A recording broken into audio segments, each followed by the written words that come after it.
Hey, middle school. I miss you guys. I hope you're enjoying the readings that I'm giving you, and I want you to feel free to create and make whatever you have the supplies for. Take a picture of it, upload it to the classroom. I will give you credit. Here's an assignment that I was thinking of just as a way to connect with you guys and to give you a benefit for the future. I'm going to do a read aloud to you of one of my favorite books.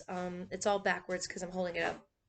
This is Ernest Hemingway, and this is a story called The Old Man and the Sea. And as you can see, it's a thin, thin little book. Okay, very, very thin. Um, and it's a really visual book. This writer, his writing's really straightforward and kind of plain, but he creates really awesome pictures, and you get to know his characters really well. And this book is pretty famous. You're going to read it in high school, but if you listen to it, you'll already know it before you get there. And you'll have a lot that you've already thought about it. Because the reason I like it for now is that this guy's going through a big, big trial. And he's going to come out at the end of it. But when I was reading it for myself, I couldn't wait to find out what was going to happen, how it was going to turn out. So I want to read it to you because I love you guys and I miss you. And that way you can just put it on your phone and just listen while you're doing something else. But it's a great American writer, and it's a really great story. So here we go. All right, The Old Man and the Sea by Ernest Hemingway. And this was written in 1952, a long time ago. But it's a great story. Okay. He was an old man who fished alone in a skiff, that's a little boat, in the Gulf Stream, and he had gone 84 days now without taking a fish. They mean catching one. In the first 40 days, a boy had been with him, but after 40 days without a fish, the boy's parents told him that the old man was now definitely and finally Saleo, which is the worst form of unlucky, and the boy had gone at their orders in another boat which caught 3 good fish the first week. It made the boy sad to see the old man come in each day with his skiff empty, and he always went down to help him carry either the coiled lines or the gaff and harpoon, and the sail that was furled around the mast. The sail was patched with flour sacks and furled. It looked like the flag of permanent defeat. The old man was thin and gaunt, with deep wrinkles in the back of his neck. The brown blotches of benevolent skin cancer the sun brings from its reflection on the tropic sea were on his cheeks. The blotches ran well down the sides of his face, and his hands had the deep creased scars from handling heavy fish on the cords. But none of these scars were fresh. They were as old as erosions in a fishless desert. Everything about him was old except his eyes, and they were the same color as the sea, and were cheerful and undefeated. "Santiago," the boy said to him as they climbed the bank where the skiff was hauled up, "I could go with you again. We've made some money." The old man had taught the boy to fish, and the boy loved him. "No," the old man said. "You're with a lucky boat. Stay with them." "But remember how you went 87 days without fish, and then we caught big ones every day for 3 weeks?" "I remember," the old man said. "I know you did not leave me because you doubted." "It was Papa made me leave. I am a boy and I must obey him." "I know," the old man said. "It is quite normal." "He hasn't much faith." "No," the old man said. "But we have, haven't we?" "Yes," the boy said. "Can I offer you a beer on the terrace and then we'll take the stuff home?" "Why not?" the old man said, "between fishermen." They sat on the terrace, and many of the fishermen made fun of the old man, and he was not angry. Others of the older fishermen looked at him and were sad, but they did not show it, and they spoke politely about the current and the depths they had drifted their lines at, and the steady good weather, and of what they had seen. The successful fishermen of that day were already in and had butchered their marlin out, and carried them laid full length across 2 planks, with 2 men staggering at the end of each plank, to the fish house, where they waited for the ice truck to carry them to the market in. Sorry, had to pause for a second. Those who had caught sharks had taken them to the shark factory on the other side of the cove, where they were hoisted on a block and tackle, their livers removed, their fins cut off, and their hides skinned out, and their flesh cut into strips for salting. When the wind was in the east, a smell came across the harbor from the shark factory. But today there was only the faint edge of the odor because the wind had backed into the north and then dropped off, and it was pleasant and sunny on the terrace. Santiago, the boy said. Yes, the old man said. He was holding his glass and thinking of many years ago. Can I go out to get sardines for you tomorrow? No, go and play baseball. I can still row, and Rogelio will throw the net. I would like to go. If I cannot fish with you, I would like to serve in some way. You bought me a beer, the old man said. You are already a man. How old was I when you first took me in a boat? 5, and you nearly were killed when I brought the fish into green. And you were when I 5, and you were nearly killed when I brought the fish in too green, and he nearly tore the boat to pieces. Can you remember? I can remember the tail slapping and banging, and the thwart breaking, and the noise of the clubbing. I can remember you throwing me into the bow, where the wet coiled lines were, and feeling the whole boat shiver, and the noise of you clubbing him, like chopping a tree down, and the sweet blood smell all over me. Can you really remember that, or did I just tell it to you? I remember everything from when we first went together. The old man looked at him, and with his sunburned, confident, loving eyes. If you were my boy, I'd take you out and gamble, he said. But you are your father's and your mother's, and you are in a lucky boat. May I get the sardines? I know where I can get 4 baits, too. I have mine left from today. I put them in salt in the box.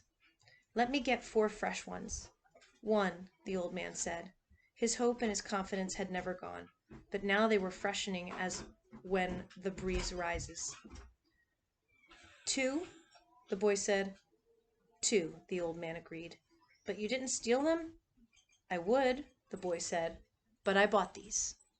Thank you, the old man said. He was too simple to wonder when he had attained humility, but he knew he had attained it, and he knew it was not disgraceful, and it carried no loss of true pride. Tomorrow's going to be a good day with this current, he said. Where are you going? The boy asked. Far out to come in when the wind shifts. I want to be out before it is light. I'll try to get him to work far out, the boy said. Then if you hook something truly big, we can come to your aid. He does not like to work too far out. No, the boy said, but I will see something that he cannot see, such as a bird working, and get him to come out after dolphin. Are his eyes that bad? He is almost blind. It is strange, the old man said. He never went turtling. That is what kills the eyes. But you went turtling for years off the Mosquito Coast, and your eyes are good. I am a strange old man. But are you strong enough now for a truly big fish? I think so, and there are many tricks. Let us take the stuff home, the boy said, so I can get the cast net and go after the sardines.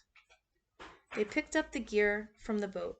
The old man carried the mast on his shoulder, and the boy carried the wooden box with the coiled, hard-braided brown lines, the gaff, and the harpoon with its shaft. The box with the baits was under the stern of the skiff, along with the club that was used to subdue the big fish when they were brought alongside.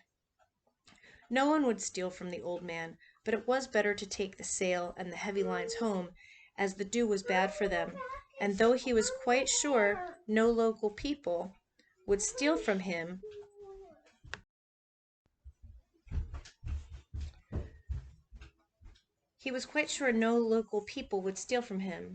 the old man thought that a gaff and a harpoon were needless temptations to leave in a boat. They walked up the road together to the old man's shack and went in through the open door. The old man leaned the mast with its wrapped sail against the wall, and the boy put the box and the other gear beside it. The mast was nearly as long as the one-room shack. The shack was made of the tough bud shields of the royal palm, which are called guano, and in it there was a bed, a table, one chair, and a place on the dirt floor to cook with charcoal. On the brown walls of the flattened, overlapping leaves of the sturdy, fibered guano, there was a picture in color of the Sacred Heart of Jesus and another of the Virgin of Cobre. These were relics of his wife. Once there had been a tinted photograph of his wife on the wall, but he had taken it down because it made him too lonely to see it, and it was on the shelf in the corner under his clean shirt. "What do you have to eat?" the boy asked. "A pot of yellow rice with fish. Do you want some?" "No, I will eat at home. Do you want me to make the fire?" "No, I will make it later on, or I may eat the rice cold." "May I take the cast net?" "Of course." There was no cast net, and the boy remembered when they had sold it, but they went through this fiction every day. There was no pot of yellow rice and fish, and the boy knew this too. 85 is a lucky number, the old man said. How would you like to see me bring one in that dressed out over 1,000 pounds? I'll get the cast net and go for sardines. Will you sit in the sun in the doorway? Yes, I have yesterday's paper, and I will read the baseball. The boy did not know whether yesterday's paper was a fiction too, but the old man brought it out from under the bed. Perico gave it to me at the bodega, he explained. I'll be back when I have the sardines. I'll keep yours and mine together on ice, and we can share them in the morning. When I come back, you can tell me about the baseball. The Yankees cannot lose. But I fear the Indians of Cleveland. Have faith in the Yankees, my son. Think of the great DiMaggio. I fear both the Tigers of Detroit and the Indians of Cleveland. Be careful, or you will fear even the Reds of Cincinnati and the White Sox of Chicago. You study it and tell me when I come back. Do you think we should buy a terminal of the lottery with an 85? Tomorrow is the 85th day. We can do that, the boy said. But what about the 87 of your great record? It could not happen twice. Do you think that you can find an 85? I can order one. One sheet, that's $2.50. Who can we borrow that from? That's easy. I can always borrow $2.50. I think perhaps I can too, but I try not to borrow. First you borrow, then you beg. Keep warm, old man, the boy said. Remember, we are in September. Keep warm, old man, the boy said. Remember, we are in September. The month when the great fish come, the old man said. Anyone can be a fisherman in May. I go now for the sardines, the boy said. When the boy came back, the old man was asleep in the chair and the sun was down. The boy took the old army blanket off the bed and spread it over the back of the chair and over the old man's shoulders. They were strange shoulders, still powerful although very old, and the neck was still strong too, and the creases did not show so much when the old man was asleep and his head fallen forward. His shirt had been patched so many times that it was like the sail, and the patches were faded to many different shades by the sun. The old man's head was very old, and with his eyes closed, there was no life in his face. The newspaper lay across his knees, and the weight of his arm held it there in the evening breeze. He was barefooted. That's an interesting picture, you guys. Do you see that picture? All those details? Try making them. How could you make that shack? Could you draw the inside of that shack? Could you draw the old man with that wrinkled face and the sunspots on him, but with those beautiful blue eyes that are still really quick and young? The boy left him there, and when he came back, the old man was still asleep. Wake up, old man, the boy said, and put his hand on one of the old man's knees. The old man opened his eyes, and for a moment he was coming back from a long way away. Then he smiled. What have you got? He asked. Supper, said the boy. We're going to have supper. I'm not very hungry.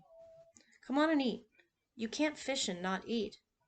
I have, the old man said, getting up and taking the newspaper and folding it. Then he started to fold the blanket. Keep the blanket around you, the boy said. You'll not fish without eating while I'm alive. Then live a long time and take care of yourself, the old man said. What are we eating? Black beans and rice, fried bananas, and some stew. The boy had brought them in a 2-decker metal container from the terrace.